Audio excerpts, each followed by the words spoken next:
منزلة المؤمنين بكريم خطابه ورفع درجة العالمين بمعاني كتابه وخص المستنبتين منهم بمزيد الإصابة وصواب والصلاة والسلام على النبي وآله وأصحابه والسلام على أبي حنيفة وأحبابه أما بعد فأعوذ بالله من الشيطان الرجيم بسم الله الرحمن الرحيم فاذكروا آلاء الله لعلكم تفلحون قال تبارك وتعالى فاذكروا آلاء الله ولا تعثوا في الأرض مفسدين قال تبارك وتعالى وأما بنعمة ربك فحدث سبحان الله. وقال تبارك وتعالى واذكروا نعمة الله عليكم إذ كنتم أعداء فألف بين قلوبكم فأصبحتم بنعمته إخوانا سبحان الله. وكنتم على شفا حفرة من النار أنقذكم منها صدق الله العظيم إن الله وملائكته يصلون على النبي يا أيها الذين آمنوا صلوا عليه وسلموا تسليما اللهم صل على سيدنا ومولانا محمد وعلى آل سيدنا ومولانا محمد وسلم عليه الصلاة والسلام عليك يا سيدي يا رسول الله وعلى آلك الله رب محمد صلى عليه وسلم نحن عباد محمد صلى عليه وسلم صلاة وسلاما عليك يا رسول الله اللہ رب العزت کی حمد و ثنا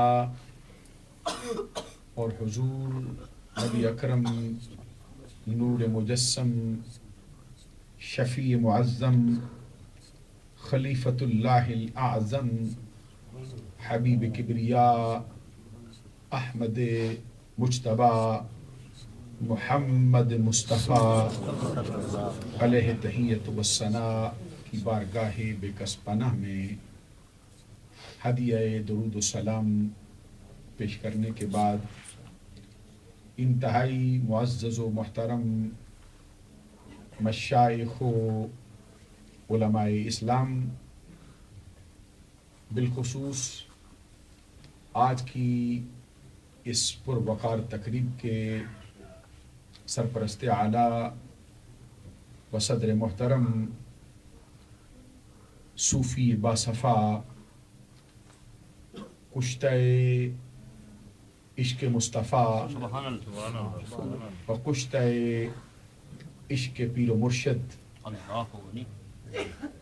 مرد خود آگاہ پیر طریقت محترم المقام حضرت ڈاکٹر اللہ دتا صاحب دامت برکاتہم العالیہ والقدسیہ، خلیفہ مجاز آستان عالیہ گمکول شریف، آج کی اس پروقار تقریب کے روح رواں خطیب الاسلام اہل سنت کے نامور خطیب حضرت علامہ مولانا نیاز احمد صاحب صدیقی نقشبندی دامت برکاتہم العالیہ والقدسیہ، آج کی اس پروقار تقریب کے مہمان خصوصی و خطیب خصوصی اہل سنت کے نامور خطیب الاسلام برادر مکرم حضرت علامہ مولانا شاہ جہان صاحب مدنی دامت برکاتہم العالیہ والقدسیہ، انتہائی معزز و محترم حاضرین و سامعین، میلاد النبی کی اس پروقار تقریب میں حاضری کا شرف و اعزاز حاصل کر کے مجھے بے حد مسرت اور خوشی کا احساس ہو رہا ہے۔ جس طرح کے احساسات و جذبات آپ کے دلوں میں ہیں، بالکل اسی طرح کے احساسات اور اسی سے ملتے جلتے جذبات و نظریات کے ساتھ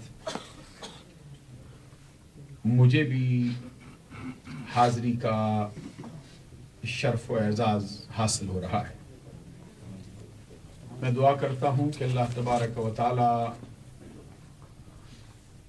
آج کی اس پروقار تقریب میں ہماری حاضری کو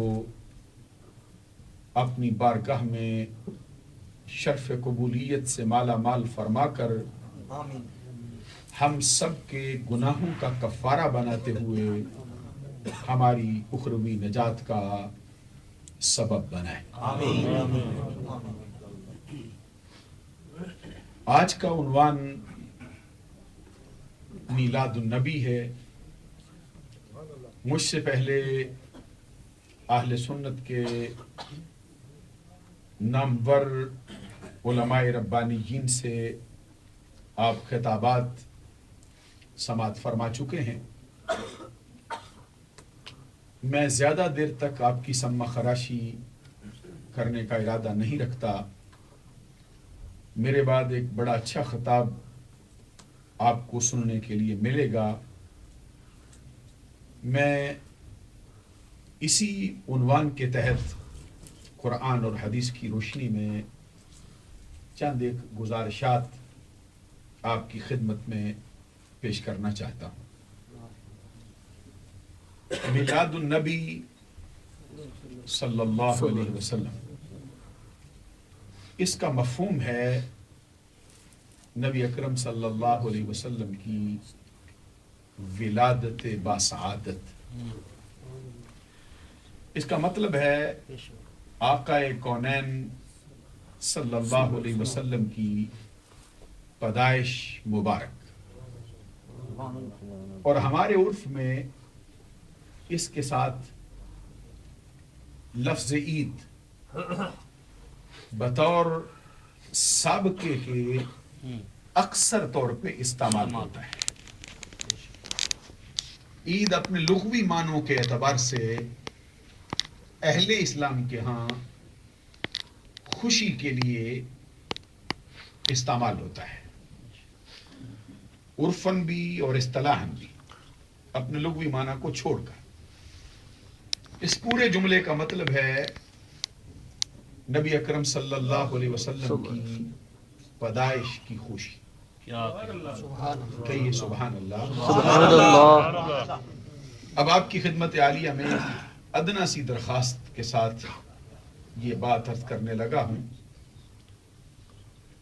کہ کائنات کا کوئی چھوٹے سے چھوٹا مسلمان جو اعمال کے اعتبار سے بے شک اونچے درجے پہ نہ بھی پہنچا ہو، لیکن وہ مسلمان جس کو اپنے مسلمان ہونے پر ناز ہو، جس کو اپنے آقا کی غلامی کا پٹا اپنے گلے میں ڈالنے پر ناز ہو، جس کو آقا کونین صلی اللہ علیہ وسلم کی ذات اقدس کے ساتھ پیار ہو، ایسا ہو سکتا ہے جس کو اپنے آقا کی پیدائش کی خوشی نہ ہو؟ کائنات کا کوئی مسلمان، ہم تو میلاد مناتے ہیں، ہمیں تو اللہ نے یہ شرف و اعزاز بخشا ہے کہ دم میں جب تک دم ہے ذکر ان کا سناتے جائیں گے، ہمیں تو اللہ نے یہ شرف بخشا ہے۔ لیکن وہ جن کے ہاں میلاد النبی منانے والوں پر کفر و شرک کے فتوے لگتے، ان کا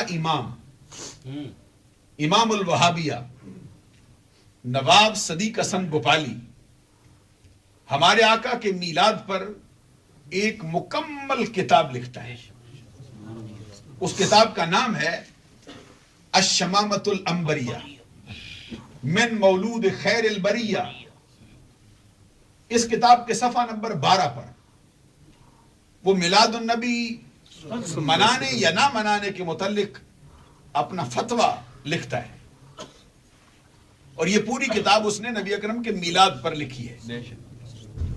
اس پر میں یہ عرض کروں گا کہ اگر نبی اکرم کے میلاد پر کتاب لکھنا جائز ہے تو وہ کتابیں پڑھ کر مجمع عام کے سامنے سنانا کیوں جائز نہیں؟ کیا کہنے؟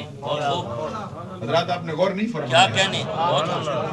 بات چھوٹی سی ہے لیکن اپنے دامن میں مفہوم رکھتی ہے۔ بڑی بات۔ آقا کونین صلی اللہ علیہ وسلم کے میلاد پر کتابیں لکھنا جائز ہے۔